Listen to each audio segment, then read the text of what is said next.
इस कब्रिस्तान की दीवारें लगभग 1 किलोमीटर तक फैली हुई हैं और कोई भी रात के 11 बजे के बाद वहां से जाता है तो वो जिंदा नहीं बचता। कहते हैं वहां जितनी भी बुरी शक्तियां हैं उनकी वो दीवारें एक सीमा है। मतलब कोई भी बुरी शक्ति उस कब्रिस्तान की दीवारों से आगे नहीं जा सकती। अगर कोई भी रात के 11 बजे के बाद वहां से जाता है तो उस बुरी शक्ति उसे बस उस कब्रिस्तान की सीमा तक ही मर सकती है, ना तो उसे पहले ना तो उसके बाद। आज की जो ये कहानी है वो डेहरा कब्रिस्तान के पास के ही गांव में रहने वाले मुकेश जी के साथ घटित घटना है। अब ये कहानी मैं उन्हीं के शब्दों में जारी रखूंगा। मेरा नाम मुकेश है, मैं टांगा चलाने वाला हूँ। टांगा एक प्रकार की गाड़ी जिसमें एक घोड़ा जोड़ा जाता है। वो रविवार का दिन था, शाम के 7 बजे थे और मैं अपने घर पर था, तभी वहाँ राजू आया। राजू हमारे गांव का तो नहीं था पर उसे कुछ खेत हमारे ही गांव में थे जिसके कारण वो यहाँ आते रहता था। राजू ने मेरे पास आकर कह कि उसकी घास उसके खेत में कटी रखी है और उसकी घास को उसके घर तक छोड़ना था। उसका गांव हमारे गांव से लगभग 5 या 6 किलोमीटर की दूरी पर ही होगा। मैंने भी हाँ बोल दिया और यह सोचा कि रात के 11 बजे से तो पहले ही आ जाऊंगा। मैं अभी जाता पर घास लोड करने में काफी समय लग गया था, इसलिए मुझे राजू के गांव पहुंचने में ही 10 बज गए थे और घास टांगे से नीचे रखने में भी काफी समय लग गया था। और इसलिए ही वजह से राजू मुझे बार बार अपने ही घर में रुकने को बोल रहा था, क्योंकि उसके गांव से हमारे गांव को बस एक रास्ता था जो उसी डेहरा कब्रिस्तान के आगे से होकर जाता था। एक बार को तो मेरा दिल भी राजू की बात मान जाने को कर रहा था, पर मैं घर नहीं गया तो मेरे घर वाले परेशान हो जाते। ना मेरे पास कोई फोन था और ना ही मेरे घर वालों के पास।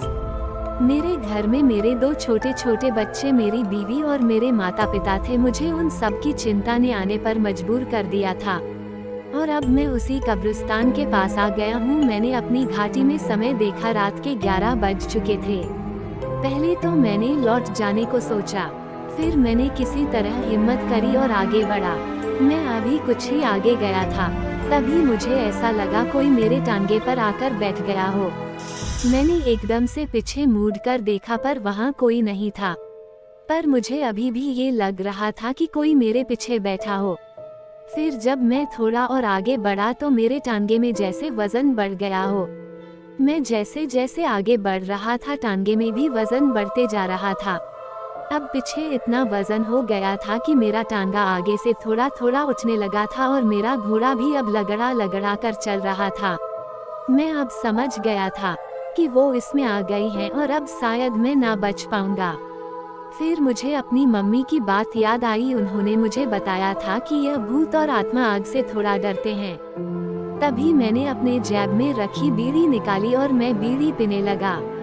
जैसे ही मेरी एक बीड़ी खत्म होती मैं दूसरी जला लेता। ऐसा करते करते मेरी पूरी बीड़ी खत्म हो गई। टांगे में इतना वजन हो गया था कि टांगा बहुत धीरे धीरे चल रहा था, इसलिए मैं अभी कब्रिस्तान को आधा भी पार नहीं कर पाया था। सर्दी का समय था इसलिए मैंने काफी कपड़े पहने थे। जैसे ही मेरी बीड़ी खत्म हुई तो मैंने जो कंबल उठा हुआ था उसे उतार कर मैंने उसमें आग लगा दी और कंबल की आग खत्म होने ही वाली थी तभी मैंने अपना स्वेटर निकाल कर जला दिया और स्वेटर की आग खत्म होती उससे पहले मैंने अपनी कमीज निकाल कर जला दी। जान बचाने के लिए कुछ तो करना ही था, इसलिए मैं अपने शरीर में पहने सभी कपड़ों को जला रहा था। ऊपर के सभी कपड़े खत्म होने पर मैंने अपने पैजामा को उतारकर उसमें भी आग लगा दी। अब बस मेरा एक कच्चा ही बचा था। उससे पहले मेरे पैजामे की आग खत्म होती उससे पहले ही अब कब्रिस्तान की दीवारें खत्म होने वाली थी। जैसे ही मैंने कब्रिस्तान पार करा तो देखा एक बड़ी ही भयानक सी औरत मेरे टांगे से नीचे उतरी और उनसे कहा, आज तो बच गया तू, पर अगली बार आया तो नहीं बचेगा। इतना बोलकर वो वही खड़ी रही और मैं अपने घर की ओर चला आया। उस दिन से मैं कभी उस रास्ते से रात में नहीं जाता। ये कहानी एक सच्ची घटना पर आधारित है। अगर वीडियो अच्छी लगी हो तो लाइक करें और शेयर करें और सब्सक्राइब करना ना भूलें।